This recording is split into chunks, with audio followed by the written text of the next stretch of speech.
I mean, often the games that work on mobile don't work on PC and console, of course. Different play patterns, different inputs. When I've tried to do that in the past, I've failed trying to move a PlayStation game over to iPhone back in the day.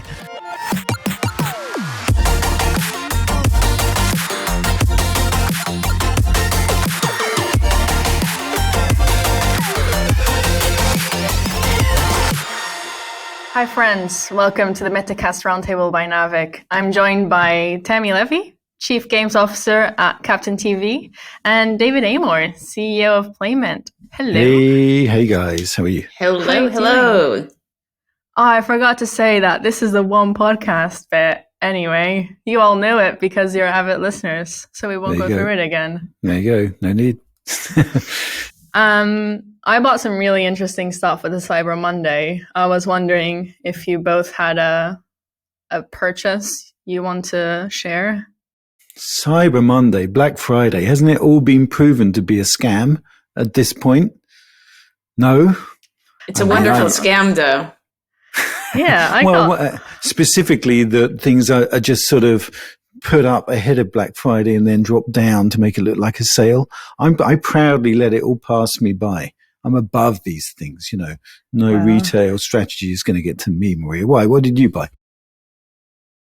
Well, now you put me on the spot because I was hoping other people have purchases. I bought some really cheap hair vitamins. Doesn't sound like Cyber Monday.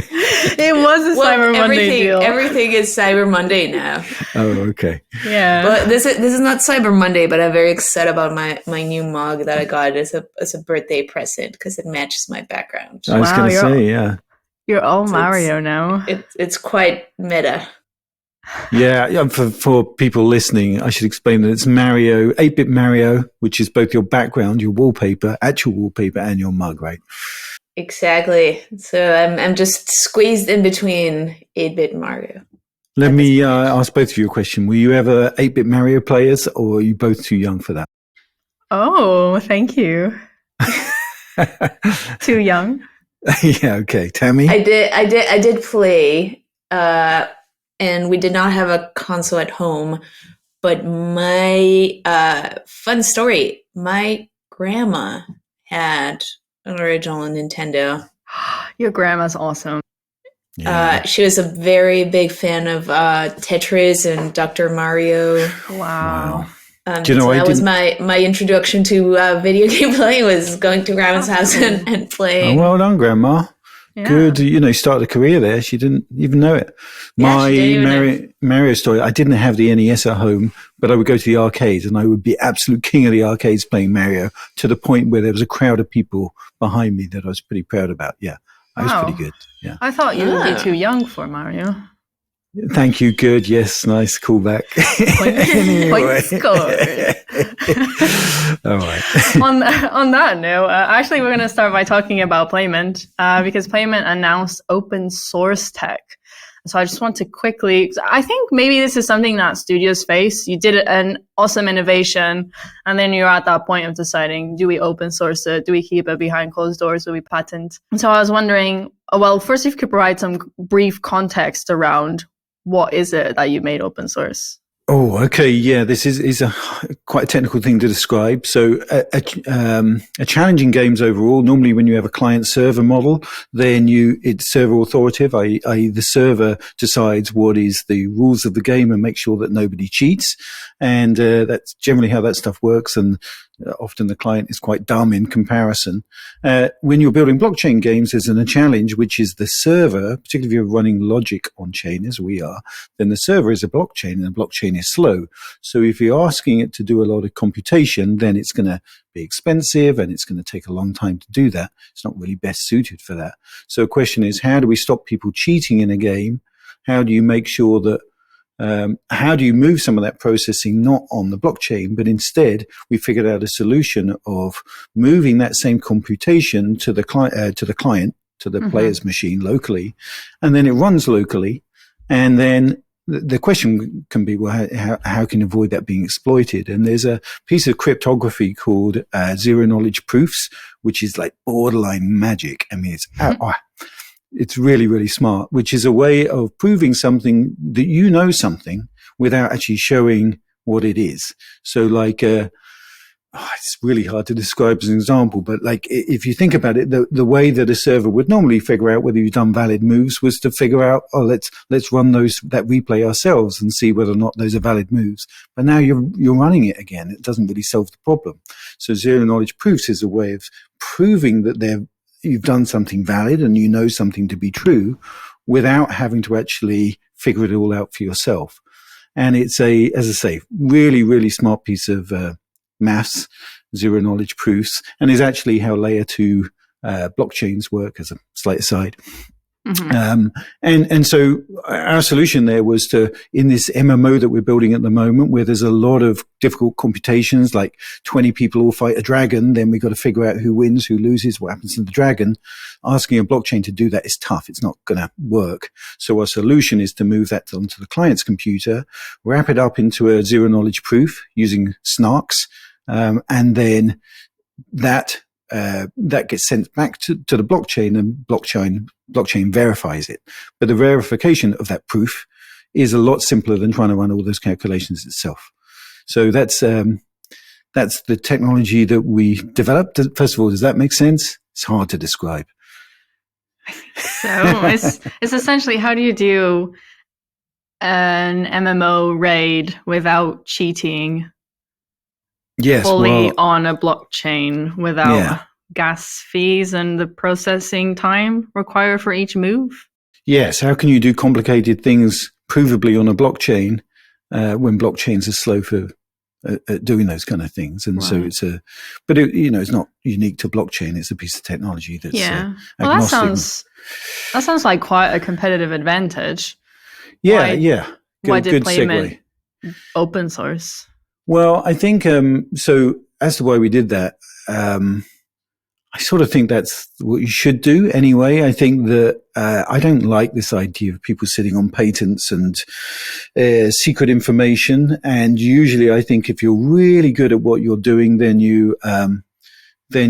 by the time you told people what it is you've done, then you're busy doing the next thing anyway. And we're sort of, so I still think there's a moat, and we have expertise of understanding what we've done that can't be open source. But in a general sense, I want to see the Web3 games world grow at a much faster rate than it is right now.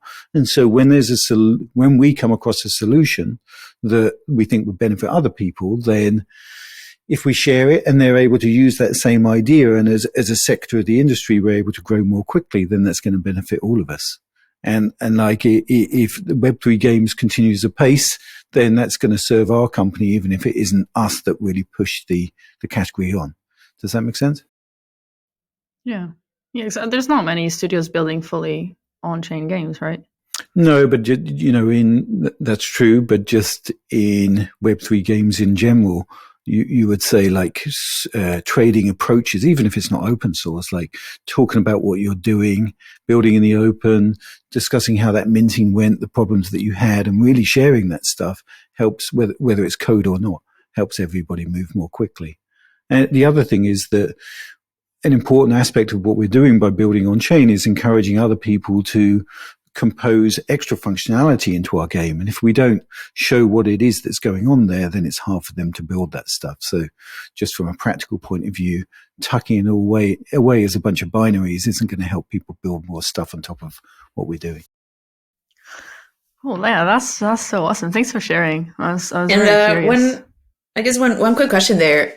Were you thinking about eventually making this technology open source when you started developing it, or did you reach a point where you realized that it was that very valuable to making it open source?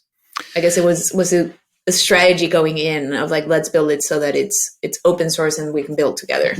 Yeah, everything that we're building, certainly on the blockchain side, is open source. Like our repo's there for everyone to see and use as they fit. I mean, there's a bit of effort in actually making it fully documented and making it as something that people can understand. So even though everything's open source, there's other things that we think are specifically useful that we'll go to the trouble of packaging up, telling the world about, and making a bit more presentable. And that was one of those. Well, I think we'll just go to the next update. Thanks, David, for sharing all that No about worries. open source. Hopefully, we'll have another session of these in a few months when you discover yet another innovation. So I was so excited by this update, which is a path to 1 trillion transistor chips by 2030. Intel have made a discovery where they believe that they have a way forward to pack even more transistors onto a chip. And so if we're looking at things that require massive computing power, so for example, the ability to train machine learning models with very sophisticated AI, that is one of the most expensive parts about being able to approach this technology. The ability for VR headsets to be powerful without having to be plugged into, for example, a console, bringing more innovation into that space of how portable it is, how light it is. It would be able to impact that technology. And then also, if we're talking about being able to build realistic experiences that are expensive in the metaverse, that also has massive infrastructure costs and needs of computing power. And so, yeah, being able to have these powerful chips, it just gets me very excited. What do you think? Yeah, I hadn't heard this story. This is an interesting one. And what sort of what do they think is the resulting computational improvement from this for this new system? They did not say, and to be honest, I'm not technical enough to understand it. But they did say that Moore's law is back. Yeah, essentially, you'd go from the benchmark is tens of billions of transistors that you have today to 1 trillion. That's a big number. Here, let me ask a bad mathematical. What's the difference between 10 billion and 1 trillion? Hang on a second, 10 billion. You're the professor. There's a few zeros there, right? It sounds pretty significant. I'm just trying to do the maths on it. Yeah, it would be 10 times more dense, is what they said. 10 times more dense than they are today. And not only that, they also made an announcement that they're breaking barriers into quantum computing because they're trying to innovate, for example, better qubits that are required for quantum computing, being able to better find ways to store the information because it's very sensitive to interface defects. For example, if there's a rumbling somewhere with environmental disturbances. So it's just extremely exciting as to what will happen next. I think we have to start branching our brains further than the metaverse, further than VR, into what will be the next big innovation. You know, about that Moore's law point, and there's a futurologist called Ray Kurzweil. I saw him keynote once at GDC a long time ago, and whether it's at GDC or some other place anyway, he sort of predicts the future and looks at what's happened in the past to predict the future, and he usually gets things pretty much right. One of the things he pointed out about Moore's law was that we keep hitting throughout, since the invention of the microchip, we've keep hitting these walls where you go, oh, we can't. That's as fast as we can go. But then what happens is the demand for more processing power gets so much that eventually the rewards are so great that the prize for getting through this barrier becomes like a mega prize that people will just work so hard and then break through. And then maybe 3 years later or 5 years later, you hit another one. But I think there's something about the process of so much demands on processing power that the rewards become so great that humankind finds a solution to get through it. And in a way, it's not going up against the smart people at NVIDIA. But to me, it seems like another example of that, where just where you thought we'd hit a wall that we couldn't get through, Intel figure out a way through it. And will again in the future. I don't know. Tammy, what do you think? I mean, I think it's exciting as there's this hunger in our industry and just throughout like the tech industry to figure out like the next big thing, right? And it's a little bit of what you're saying, right? Like we've been able to like get small devices that are super powerful in everyone's hands. But, the next set of innovations have like a big barrier of entry, like the VR headsets. Like there's just like, even as you're speaking about like, Web3 blockchain, like computational costs. So I do think there's something to be said on what you're saying about like, hey, like that now there's like this demand of like, where we're at is just going to be incremental if we don't see like that next big step in computational power. And then, think that will unlock everyone's imagination, because at first we'll be, hey, let's do all the things that we haven't been able to do so far, just like do them faster and better. Then from there, that will be very interesting. Like what's the next frontier? Yeah. And how does quantum play out against traditional computing? Like that's sort of something that I would assume would be a breakthrough, is when there's more usable quantum computing. It also makes me a little bit nervous. So, wonder what happens to all my Bitcoin keys, etc., that get cracked at that point. But, it's sort of a lot of the world relies on cryptography that sounds like it could be broken by quantum computing. Definitely. But nonetheless, do they, sorry, this is a little unkind, Maria, but do they run alongside each other, traditional processes versus quantum processes? To me, I'm not an expert. From what I try to understand of the space, it's still not fully proven out exactly how quantum computing can be applied. Definitely for cryptography, for fast calculation, powerful calculation on a scale that we just can't maybe even imagine nowadays, because of its limitations in terms of how sensitive it is, because it is working at a quantum level. There isn't that much clarity yet, at least publicly, because considering how much this impacts security and cryptography, I'm sure there's a lot of contracts and not full disclaimers and disclosures of what its potential truly is. Mm-hmm. I don't have an answer for now. Yeah. Very cool. Yeah, if you can have a quantum computer within a VR headset to be shaking around, probably not for a very long time. Very cool. Yeah, and so another exciting update this week was about Limit Break's free NFT Super Bowl mint.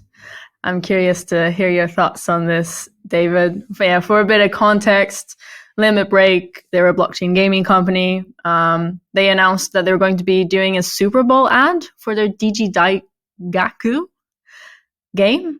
And they now more recently announced that during that ad, they're going to be doing a free mint. Now, it's not an unlimited free mint where anyone who uses the QR code will be able to mint. There is a limit to about tens of thousands of NFTs. Yeah, David, what do you think about this marketing strategy? There's some very smart people. I think everyone knows people behind Limit Break, Gabe Layden, who was behind Machine Zone, that was famously amazing at monetization and creating mobile game that was top of the grossing charts for maybe 3 or 4 years in a row. So wouldn't bet against that guy, that's for sure. And I think that he's also very good at marketing. I guess the two are pretty closely linked. And the reality is that he talks a lot about this concept of free to own NFTs. And that sounds great. And you go, well, that does sound better than ones that you have to buy, I suppose. But then when you dig into the detail, as you say, Maria, there's only a finite supply that actually get given away for free, in which case it's a bit of a prize draw, a lottery or something, I guess. So I can't wait to see how all that works, and exactly, to me it's sort of taking it up a level, so that's interesting in and of itself. There's a little bit of hype there behind it, but equally very smart company, smart people. A friend of mine, Ryan Fu, who's excellent at this stuff, recently joined that company, so I'm sure there's going to be there's a little bit of hype there that I want to see through, but equally really fascinated and nice to see that level of exposure, I suppose, that level of marketing. Yeah, what's interesting to me is that for any other team if any other team would announce like a marketing strategy like this, I would be incredibly nervous about, just being all FOMO and, with some sort of ploy in a way. But this is a team that has experience with very complex economies in maintaining them for a really, long time. And a team that has been pretty bold on, with Machine Zone, like their past experience, and like very bold ad strategy as well, where they've gone with like these bold campaigns, and it's interesting seeing that evolution, right? There's attaching a free mint around the ad, having like a QR code, having kind of like a limited supply, like that's super smart to me, because one of the big things that's hard to measure is impact of like these like big marketing ads, especially like during the Super Bowl, like what the actual impact ends up being. I'd be interested to know, right? So I don't know if this is true for this drop, but I heard that like 10,000 were free, and obviously you would hope for more than 10,000 impressions if you're running a Super Bowl ad. So what the majority of people will see is not the free mint. So the question is, what do they see? So do they see a mint is there something you can pay for? Is there an NFT you get to buy? And if so, what price is that? And what sort of conversion do they see? And almost like the free to own part, hey, QR code here and you get a free NFT is not the real story. The real story is the people that go there, and that you're not one of the lucky 10,000. And very smart marketing guys. So, and sort of linking back to what I said earlier about, I want to see the Web3 game space evolve and figure some stuff out. And they're doing something very different from us, but nonetheless, it's good to see these kind of experiments and smart people trying new ideas. Definitely. This made me think about whether we're just generally going to see marketing going back to its roots of traditional channels. At least when I first joined the industry, there was that shift about, well, not the games industry, my career, let's say. There was a shift from traditional marketing to digital marketing and the advertisement. But now, especially with mobile, due to the privacy changes, and we see the difficulties there of the acquisition of users, whether we're actually going to see brand marketing take a return. Yeah, I think I'm of both minds, but I'm a little bit skeptical, because we're an industry that wants to measure everything, and brand marketing is hard to measure. So I think they go hand in hand in a way. But I don't think it's a complete shift. I think it will, if we can figure out ways to measure brand marketing, I think the game industry will figure it out and then disrupt brand marketing in a much more metrics driven way, even if it's not like precisely trying to measure like an ROI. But I do think that we end up leaning towards, as an industry in general, towards, is it something that we can measure or not? And if it isn't, if you have the cash to invest in brand marketing, some companies will do it, but it gets a little bit harder to access for a lot of a good chunk of the industry. I got something to say. TV is great for reach. I mean, when I was building mobile free-to-play games and marketing those, then, Facebook and Google are obviously great for reach, but it was hard to find, and we were making casual games, so we just needed, tens of thousands of players in every day, and it's hard to find those channels that have that degree of reach. TV was one of them, so we ran quite a few ads, and TV ads, just for a way of bringing people into the game, and it worked really well. Like, we had CPIs under $1, which, for us was great. For most people, I assume is great. The only issue is that we would run a campaign. Those campaigns were expensive to run as well, but we were never able to predict when we were going to get sub-dollar CPIs and when they were over $4. Like, it just fluctuated variously, completely. And the TV channels would often, in order to get me to spend more money, would give a lot of science as to what we should expect to see in terms of installs, and it never matched what actually happened. So it's just too chaotic for me. So as a TV, I think it's really interesting because it has huge reach, but at least we never got to a point where we could comfortably predict whether the spend we commit to is actually going to, turn into the results that it needs to make sense. Have you run TV ads, Maria? No, never. I've never run one. I'm quite curious about them in general. If we look at the cost, of course, the Super Bowl ad has a very hefty price tag associated to it. I'm just generally curious if we're going to see mobile game studios branch out and finding more of these traditional channels. Yeah. Because we are seeing that there's a pattern in the industry. So how will people respond? Maybe a Web3 game? Maybe. Okay, so actually talking about games in mobile that are struggling, Gwent announced that it's going to end further card development towards late 2023. So card development because it's a CCG. I actually used to play Gwent because I played The Witcher and I really enjoyed the game. And so I got into it.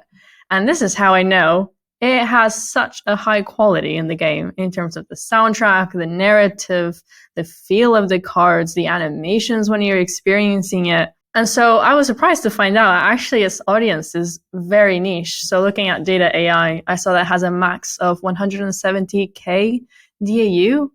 And for and the live ops, in terms of the daily revenue, even when there's a live ops peak, it only really reaches 12K, which is very, very low. Hang on, so that is, yeah. That's not enough, is it? This is niche. But like, I didn't know about it until you mentioned it, to be honest. Tell me what it is. It's a mini game within Witcher, but it sort of broke out to be its own game. Yeah, it's quite fun. It's, how do I explain it quickly? You build your decks, you have different factions, and so you select a faction that has a hero. The traditional CCG battles, your hero can do something, a special power, and you're placing cards. But it has some twists to it that I found extremely fun. But looking at the data, I'm not surprised that CD Projekt Red is going to stop further development. They're not going to sunset the game from the sounds of it. They're just going to stop the development of new cards, which is essentially saying that the meta is not going to evolve. And really, with this kind of genre that really relies on new meta for card purchases, it is in a way a sunset for the game. And they have also slowed down the UA tap. So we're just seeing the downloads and the revenue start to decline. And so I don't think this is surprising. I think what's going to happen next is that CD Projekt Red is going to reassign the team that's working on this mobile game to another mobile game. There was a recent success of Cyberpunk's Netflix anime, the results of Gwent. The studio recently reinforced their mission to continue pursuing mobile. And so considering all of this, I think the conclusion is that there are greener fields of opportunity for them to. It's clearly a very talented and skillful team in terms of the quality of the game. So moving on to greener pastures. Is that the expression? That works. Yeah. Yeah. I mean, it's a smart decision when you look at the data, right? It's high cost for developing that high quality and that high, constant, like live ops is just expensive. If you're trying to like hit that quality bar that you're describing, and, just from the data, like a 10-12 cent ARPDAU for a CCG it's pretty low. So it's not unexpected once you look at the data, as you were saying, Maria. One thing that I found interesting about the announcement is that as part of this sunset, non-sunset strategy, they're actually investing time in developing tools in the actual Gwent client so that players can drive balance changes going forward. They didn't provide a whole lot of detail, but it's almost saying, hey, we're not going to add new cards, but you could potentially balance them and mod the game to keep it fun and interesting. Yes, Gwent is dead, long live Gwent, right? that should be the marketing slogan. But I think this, we're tying all of this back into the conversation about Web3 games, really. And when I read this, I thought, well, this is a value of building a blockchain game, isn't it? Well, building an on-chain game, one of the aspects of building an on-chain game is that game lives on forever on a blockchain, or at least for as long as Ethereum runs on. So ordinarily, if you have a centralized game, then the game stops when it's turned off or sunsetted. But yes, one of the aspects that's interesting about a decentralized game running on a blockchain is the brains of that game can live on forever, immutably and eternally. Like the game of chess, chess lives forever, whether nobody can turn it off, right? Okay, and it's immutable. Okay, not running on a blockchain, but such a thing is possible. Oh, something I forgot to mention, sorry, is that Gwent is actually available on Steam. And so this even further ties into the modding capabilities. Mm-hmm. But when you say immutable, Yes. I mean, you can change the game, right? No, immutable means you can't, right? So if you could have it either ways. If you throw away the keys of a piece of blockchain functionality, then that lives on forever. Like if you've lost your keys, then that whatever's on the blockchain, however you left it, is going to be there forever, and you can't. So you could do that. You could build the rules of chess, put them on the blockchain, then throw away the keys, and then those rules are there and never change. But equally, you could build functionality that connected with those chess rules. Oh, this feels like a whole topic for another podcast. Okay. Let's put it on pause there. Okay, on pause. Tammy, we're talking a lot about mobile and the struggles with mobile. There's been a lot of interviews and some reporting about how some studios have maybe a lost strategy by leaning too much into mobile and away from PC and console, and other big giants thinking about leaning more into PC and console. So what Tammy's bringing today? Yeah, no, it's an interesting topic because I feel like it's very fresh, but it's evergreen at the same time. Because honestly, why are we talking about this? Is that the main problem, beyond building a fun game, like the main problem that we're always trying to solve on the game studio side is a distribution problem. Like this is how publishers came to be, in the console days. We saw the rise of HTML platforms like .com. The Flash websites, that was all about, distribution of games as well. And then, mobile came about, and everyone flooded there because you could find the audience. So it feels like a blast from the past. It's, actually, I did, give a GDC talk, a few years ago, like it feels like 2018 or something like that, which talked about cross promo, because I was trying to convince people like, hey, build your games as like not cross promo, sorry, cross platform games. And I was like, oh, let me go and look at like what was my opening there, and it was like 3 points of why you should be thinking about this. Paid UA is expensive today, more true than ever. Platform features are hard to get today, more true than ever, and viral hits are rare. Today, more true than ever. That's very prescient on all those points, Tammy. And it's hard. So now we're seeing, even some recent examples from teams really think about, hey, how, let's actually bet on outside of mobile. So we have, Netflix recently talking about like the AAA shooter studio where, they have X Overwatch and Blizzard leadership. You can totally see like what kind of direction they're going there. Supercell this last week it was very clear that there might be something there too. Nothing like official, but the hiring that they've done for their 2 studios in North America are very much X Riot and X Valve leadership. So you can also kind of get a sense of like the direction or like what they're thinking there. And even from, can I jump into that? What's your point on that? That it's not a mobile play?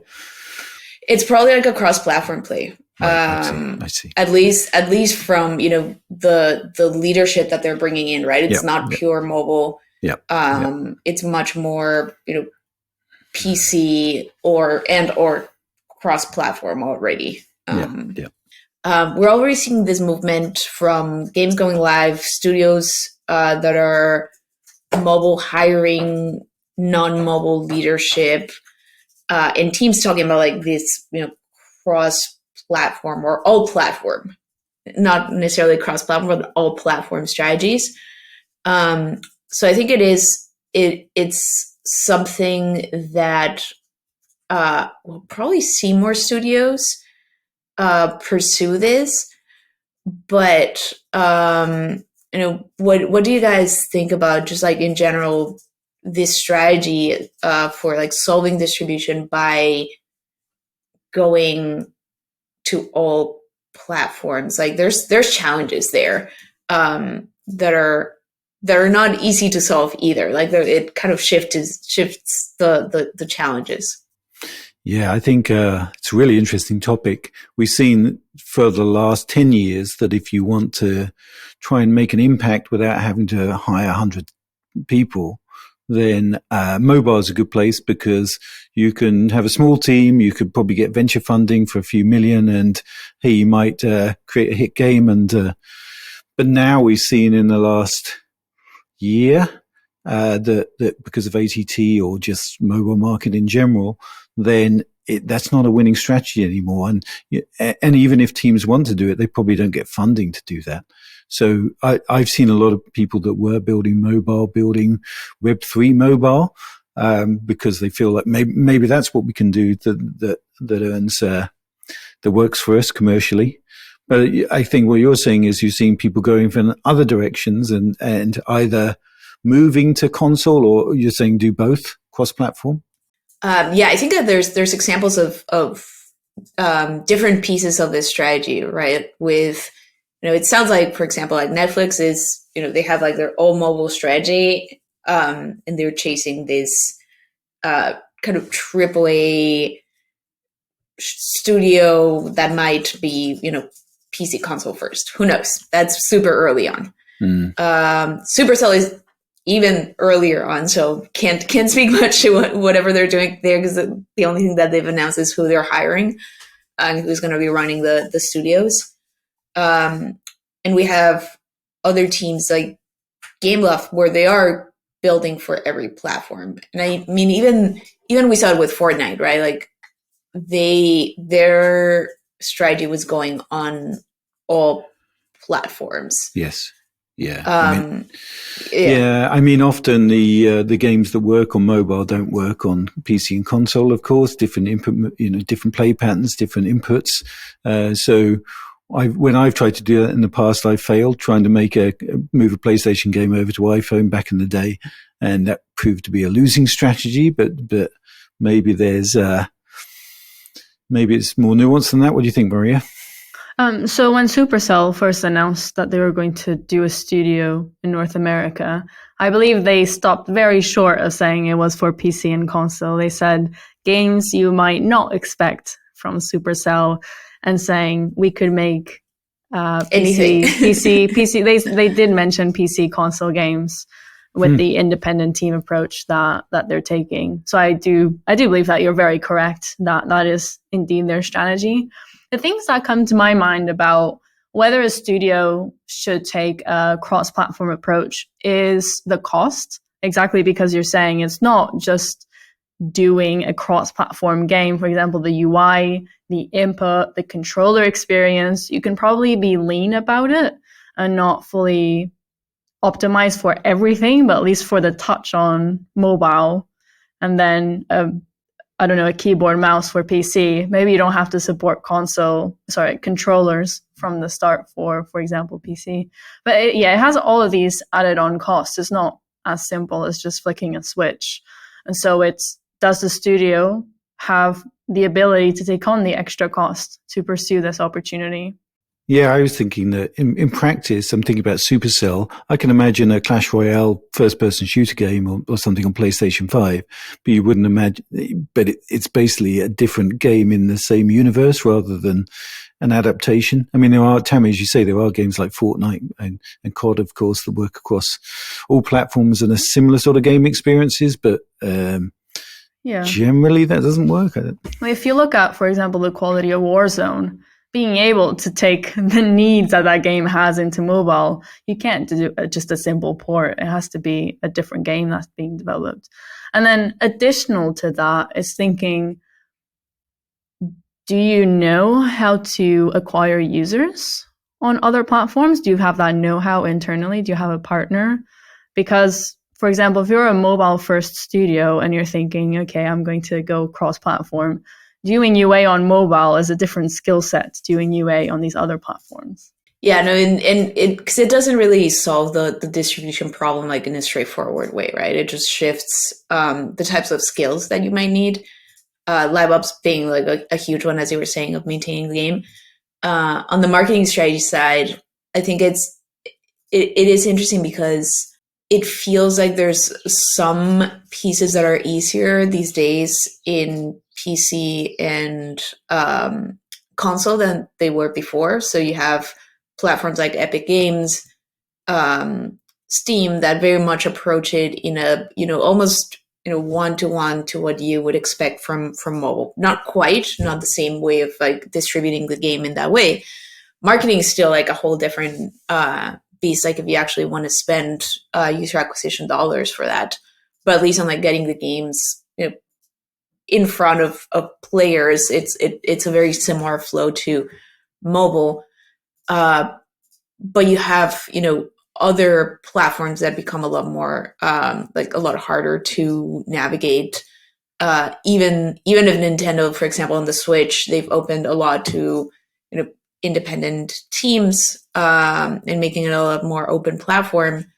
In a way, it's still not the same as maintaining games on mobile and just releasing updates regularly and having kind of like this tried and true DNA of live ops. I think like that's another big piece. It's like the way that you think about live servicing games that are not on mobile, it also changes.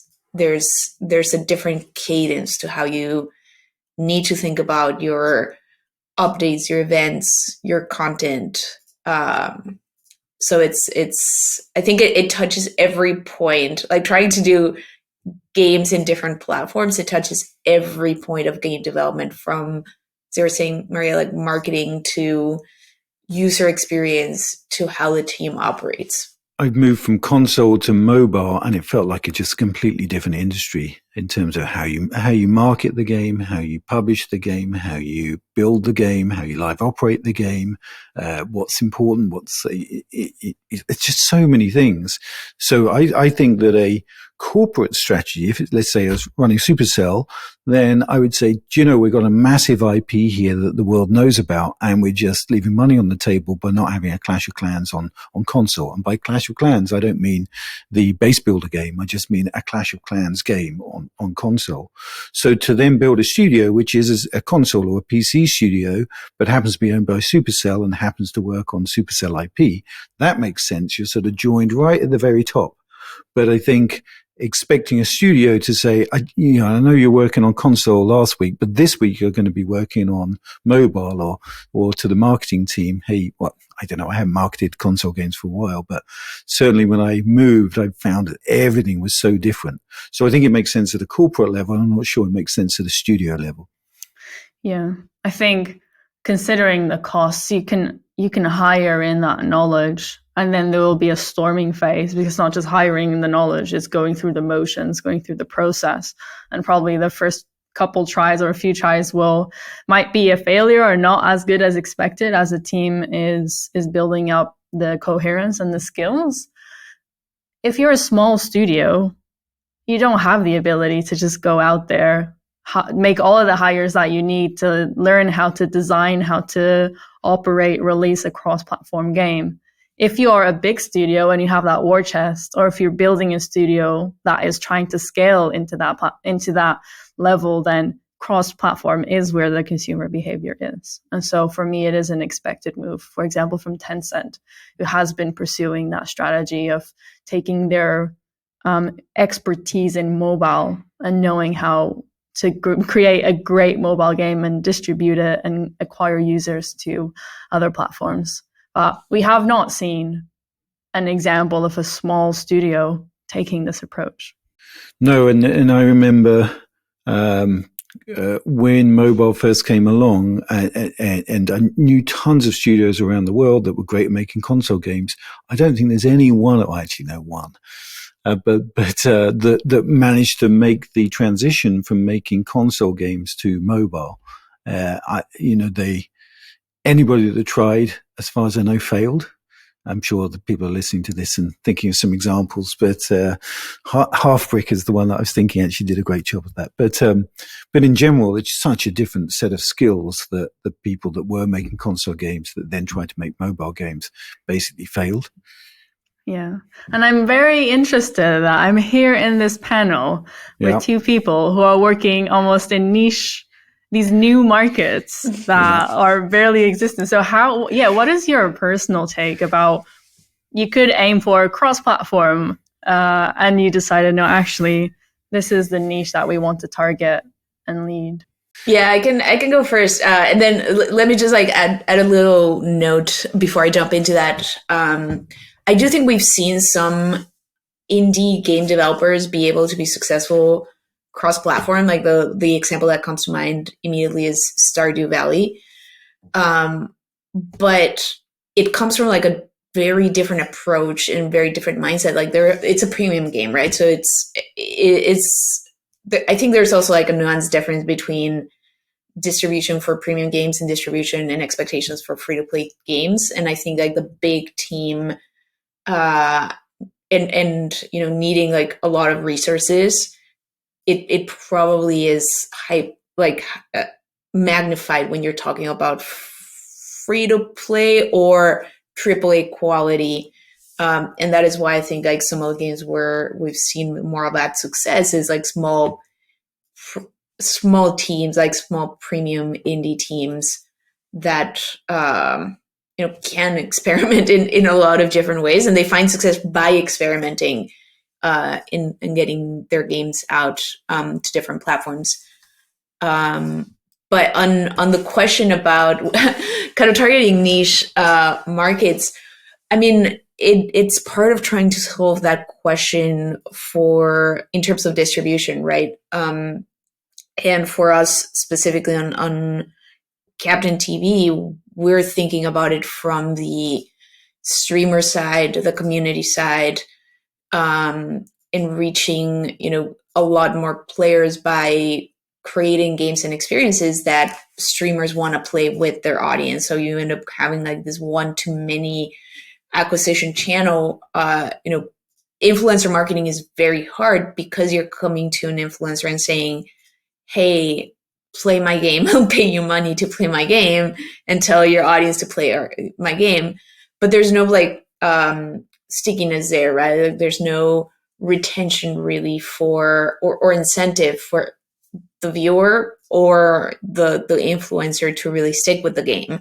So it ends up being very expensive and very hard to find audience that sticks there, versus building the games in a way that they're meant for a streamer to be excited about playing with their community, and their community to be playing with the streamer, and thinking about creating that tight loop between what the streamer is doing and what the viewer is doing, how they're progressing through a game is. So it's creating the experience so that they want to keep playing with each other, as part of trying to solve kind of that distribution problem, right?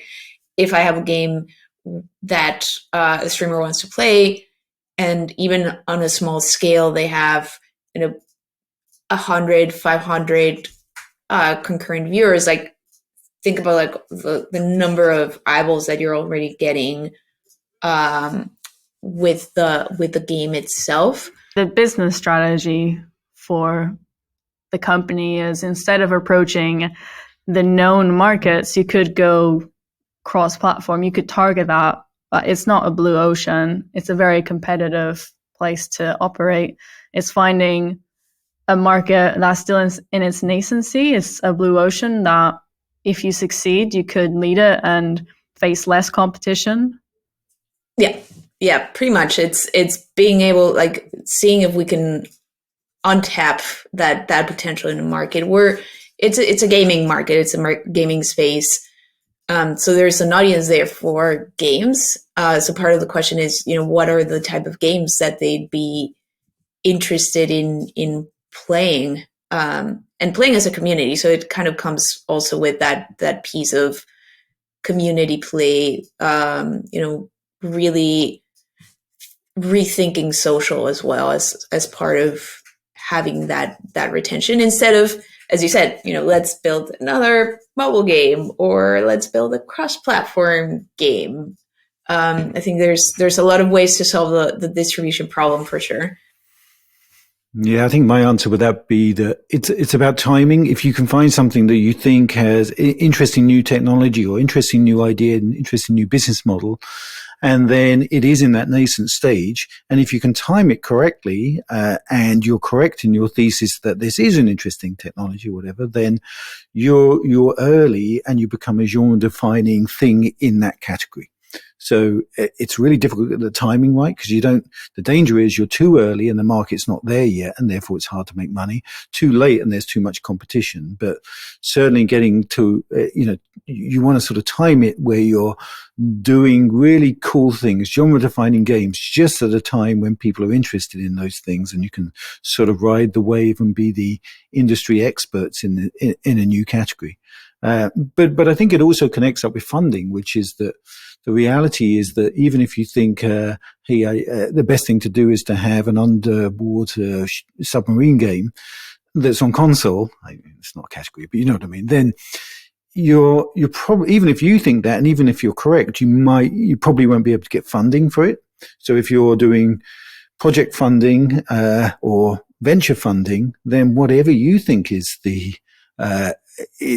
you've got to be in line with what people want to give you money for, unless you can bootstrap it and pay for it yourself. But ordinarily, you're going to have to figure out where to get funding for. So therefore, what you think is good timing and an interesting category needs to be in line with what investors think are as well. Yeah, and I think that the timing piece is crucial, David. I really like how you framed it. And we see that back to mobile, right? Like if you trace it back to mobile, back in the early days, quote unquote early days, there were a lot of teams, releasing games from like different types of games. But the example that I'm thinking of is Zynga, that had the farming, like had Farmville 2 franchise, Farmville 1. They had kind of like this. They were the farming game on Facebook. Yep. They actually tried a few different games on mobile, and didn't really find the right audience at the time when they released. Fast forward, it was probably a year later, Supercell comes out with Heyday, which for all intents and purposes, it was just a Farmville game. So just a farming game on mobile. And they found huge success. And Supercell, became one of the biggest mobile game developers with Clash of Clans and Heyday. And the timing was it was on their favor. Like they did really good quality games, great games with very sound game designs. But for all intents and purposes, like the games themselves were not like these like revolutionary ideas, but they were on the right platform at the right time. That's the bit that they got right, which was not it was the type of game, but as you say, it wasn't. Farming games have been around a while. It was the fact they were on mobile at the right time, with the right game mechanics, with the right choice of game, and right monetization, and probably figured out. Actually, it was pre-performance marketing, wasn't it, back then? It was all about features. But yeah, so I think that the bit that they got right was the platform, and Zynga took a while to catch up and weren't there immediately with mobile. How do you grow to become a founder and then a CEO of an existing business? How do you grow to understand when to take the risk of the market timing and what risk to take? Oh, like there's a science to it. There's no science to it. You I just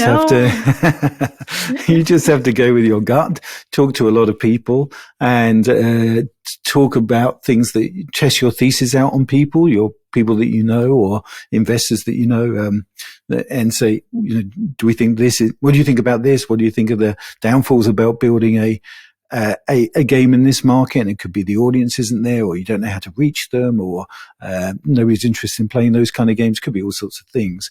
And then you, I suppose, have to take a balanced view as to how useful and how valuable you think that those kind of things are going to be in the world. But there's no science to it, really. It's just a educated guess. I don't know. And being wrong many times. Yeah, that's right. People only talk about the successes anyway, don't they? So, no, I don't know.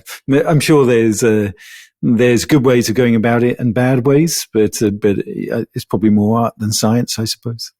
Well, thank you so much for sharing all your knowledge today. I feel this episode was a lot of knowledge sharing, and it's quite refreshing. Always appreciate it. Okay, well, thank you so much for joining. We're going to end the episode here. If you enjoy the episode, you can help us reach others by subscribing, leaving a comment. I try to answer all the comments on YouTube, so if you leave a comment, I'll get back to you. And you can sign up to the Naavik Digest newsletter. You have all this content. So we'll see you next week.